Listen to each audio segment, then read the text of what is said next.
And how would you describe Prince William? He has been described as running a ruthless or having a ruthless streak, who isn't afraid of freezing out those who are disloyal, I should say. How would you describe the future king? Well, I think ruthless is perhaps a little harsh. I think more that Prince William has always been very clear where the line in terms of trust and loyalty lies. He's always been a very good judge of character. And yes, you're absolutely right. There have been articles this week describing his approach as ruthless.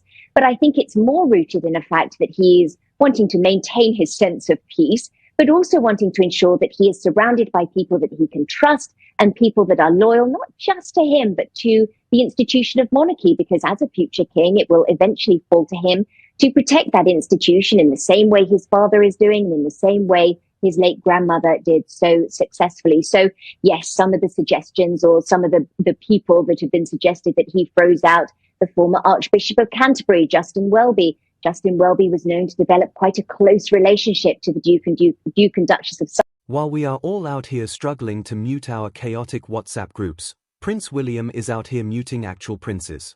Rumor has it, the future king has traded the never complain, never explain mantra for a much more efficient never forget, never invite back.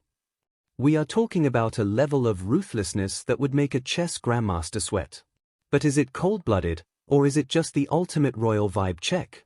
Quick favor, if you are enjoying this deep dive into the palace power plays, do hit that subscribe button and click the notification bell. Over 92% of our viewers haven't joined the family yet. It is completely free, takes a mere second, and it truly means the world to us. Thank you ever so much if you did. Now, back to the show. Into the lead up to their wedding, and so William probably quite sensibly wanted to separate himself from that. Tom Bradby is another one. He's a well-known journalist in the UK. William gave him his very first interview with the Princess of Wales just after they got engaged. Tom Bradby conducted that.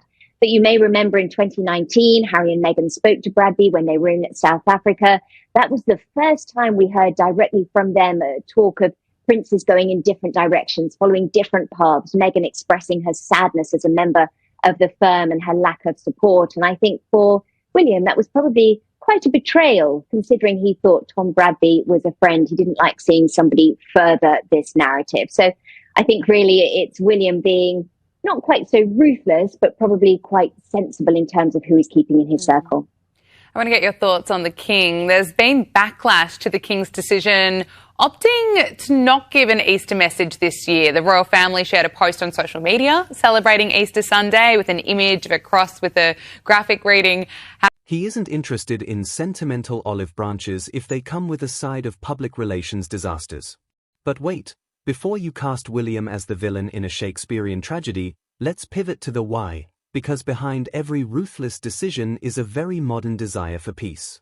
You see, Arbiter argues that this isn't about William being a tough guy for the sake of it. Happy Easter, he is risen. But what are your thoughts on this decision to not give an Easter message? I am so glad you raised this, because this really has been a storm in a teacup. This outrage started building online Thursday, Friday. Easter Sunday hadn't even rolled around.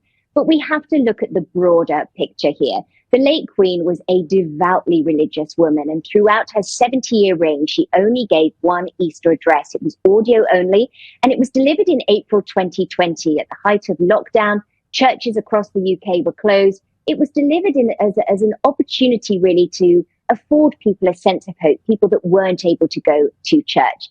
In 2024, the King delivered an Easter address, but it was part of the Royal Maundy service. He wasn't able to attend because he was undergoing cancer treatment.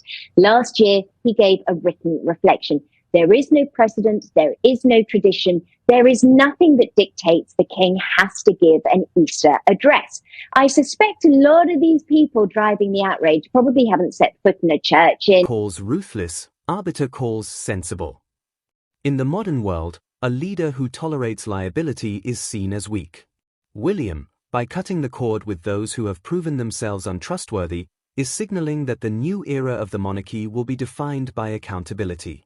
It is like a software update. It might be annoying to lose some old features, but the system runs a lot smoother without the bugs. Let's be honest, we've all had to do a bit of friendship pruning, haven't we? William is just doing it on a global stage with much higher stakes. When he looks at someone like Andrew, he doesn't just see an uncle, He sees a threat to the institution his children will one day inherit. Through that lens, the ruthlessness looks a lot more like paternal protection. He is building a fortress for the future of the crown. However, this great royal culling does raise eyebrows. There is a fine line between being sensible and being isolated. If you cut off everyone who fails your loyalty test, do you eventually end up sitting on the throne alone? That is the gamble. He is betting that a small, hyperloyal team is more effective than a large, leaky one. He is essentially saying, if I can't trust you at my dining table, I certainly can't trust you in my constitutional life. So, where does this leave the rest of the firm? The message is loud and clear: the William era will be one of high standards and zero tolerance.